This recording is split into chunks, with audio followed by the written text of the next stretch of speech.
everyone, welcome to Acres of Clay. Got lots of different things happening on the farm, so I'm just going to bring you along and show you what everybody's doing, give you a glimpse of farm life. Sanders is grinding some round bales of hay. He does this about 2 times a week.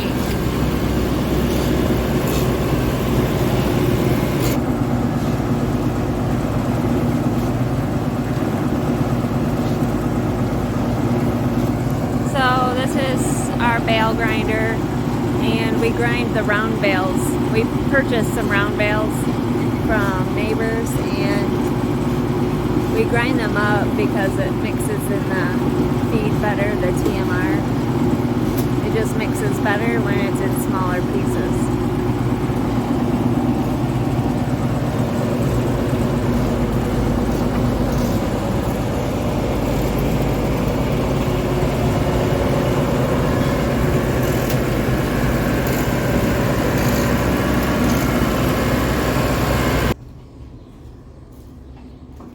Working on the haybine today. We've been mowing hay for neighbors and doing our own hay, and now I guess a few things needed to be adjusted. Or what do you want to talk about it? Yeah, we had on this haybine there's a hydraulic drive motor. It drives through a shaft and it drives that end module. Well, between the end module and this module, there was a lot of, you could turn that quite a ways before it would engage this one. So on a New Holland, or this particular model, there's all individual modules with a drive shaft between. And this is the drive shaft. And the ends... Each one has its own. Yeah. And the ends of this drive shaft was about half gone, so it's had a lot of play in it. So we decided before we got to mow next to take it apart, and Ethan's working at it right now. This shaft was between the end module and this module, and there was a lot of slop because these grooves here were almost gone. And that's your drive. That module drives all the rest of the modules. So what's he doing? Right now we're working on putting this right here is they call it a stop, but it supports the head in the middle. And if we come back over here, this head is supported by this bracket, or the cutter bar I should say. By these brackets? Yep, by that bracket there, and this bracket here. That's what holds the cutter bar on this end. And then there's 2 stops that go in the middle that slide into a bracket. And then there's 2 more of these on the other side that hold the other side. So there's a total of 6 mounting brackets that hold it. So.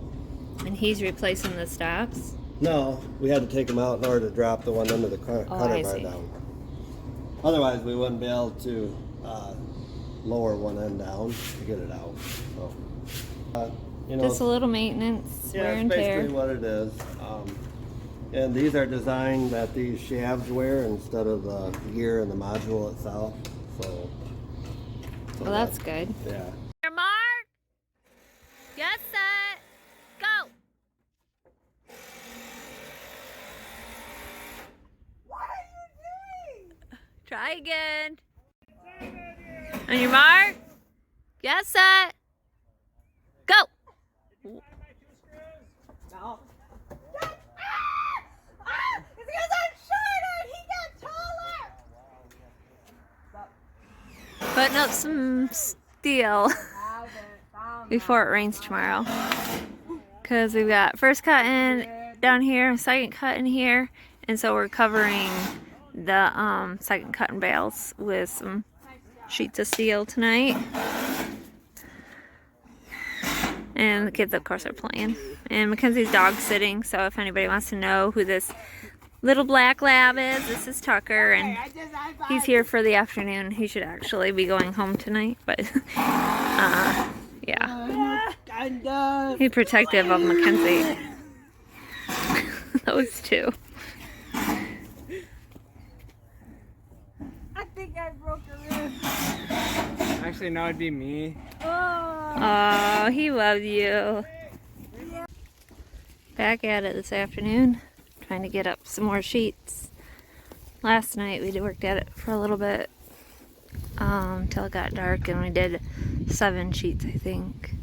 I don't have all the purlins up, so as they go, they put up purlins. And he gets them cut to size and puts the screws in them for the boys.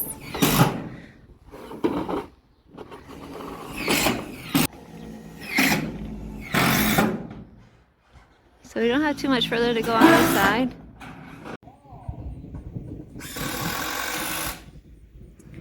Well, new day, and we are gonna try working on this side of the roof. We got the other side finished, and north of us there's a storm brewing, but it's not here, it's north of us, so we're not too concerned. You can hear the thunder rumbling in the background.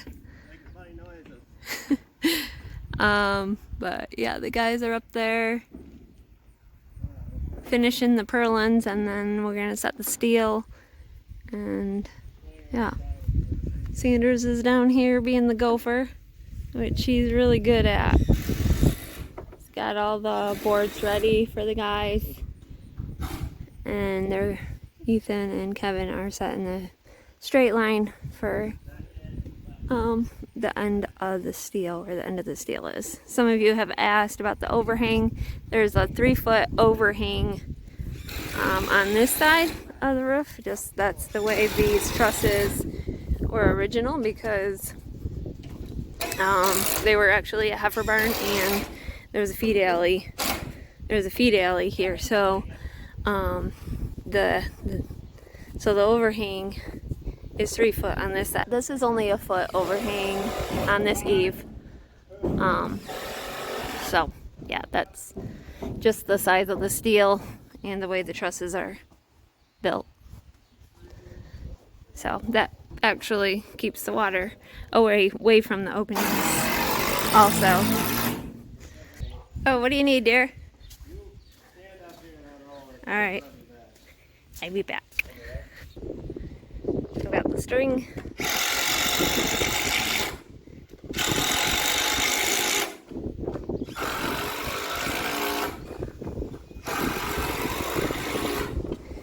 String is tied to one end. Oop. And I have to unroll this so I can't. Oh, there we go. So I've run this line. I don't know if you can see it. Whoop, tight. You moved me, which startled me. This is not the ladder to get up here. Anyway, so this is how much steel we got to put up yet. That's how much we've done. Ethan and his acrobatic moves. He's good at it. Well, wait, maybe Sanders is.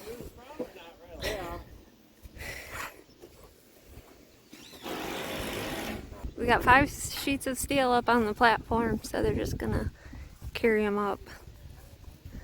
Kenzie's home for a couple hours because it's July, and July is their slowest month at the salon.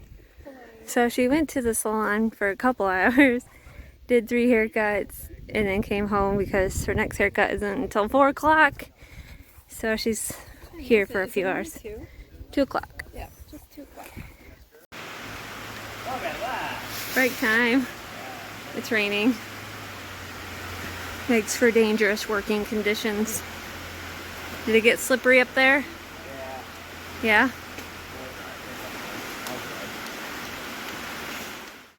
Well, that was a quick shower that we had. It was enough to get the steel wet and get the guys off the roof for a while.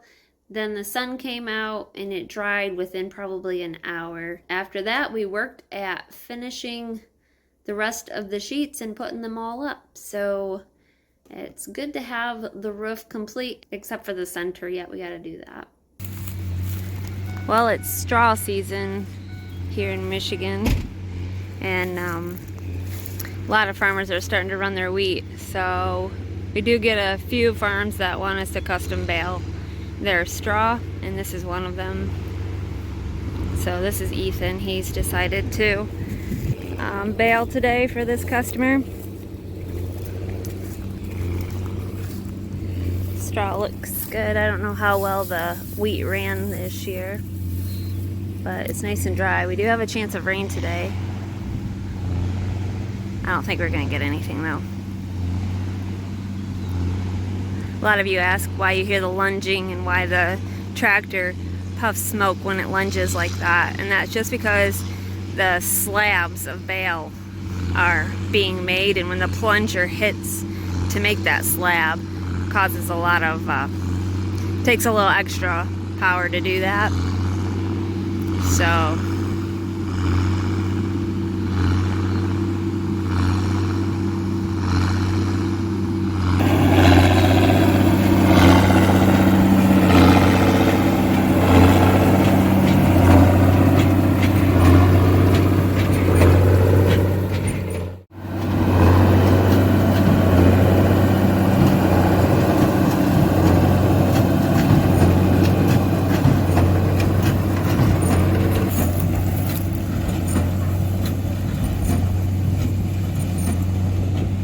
average straw bale, I think, weighs between 500 and 600 pounds.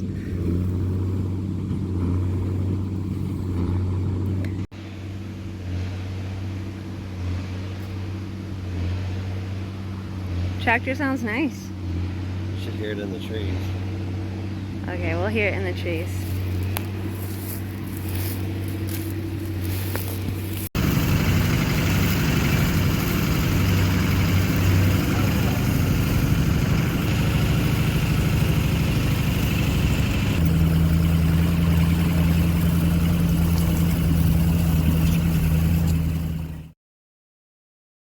It is mid-July and we are just planting the last field of corn.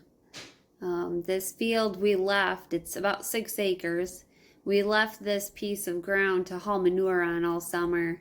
Now that our rye is ready to be harvested, we will be able to haul manure in the rye field. And so now we're working it up. Ethan has worked the manure into the soil and fitting it all up. Kevin's coming in and he's planting a very short day corn. We've done this for the last few years and it's worked out pretty good. This is an 80-day corn. Kevin is planting with the 15-inch row corn planter, and he's using the open cab, and it's definitely a dusty, dirty job, but he really likes driving out in the open like that. So he doesn't mind doing it one bit. And this should be ready by the end of September. So this will be the last corn that we harvest this season. And we hope you have an amazing day. Take care.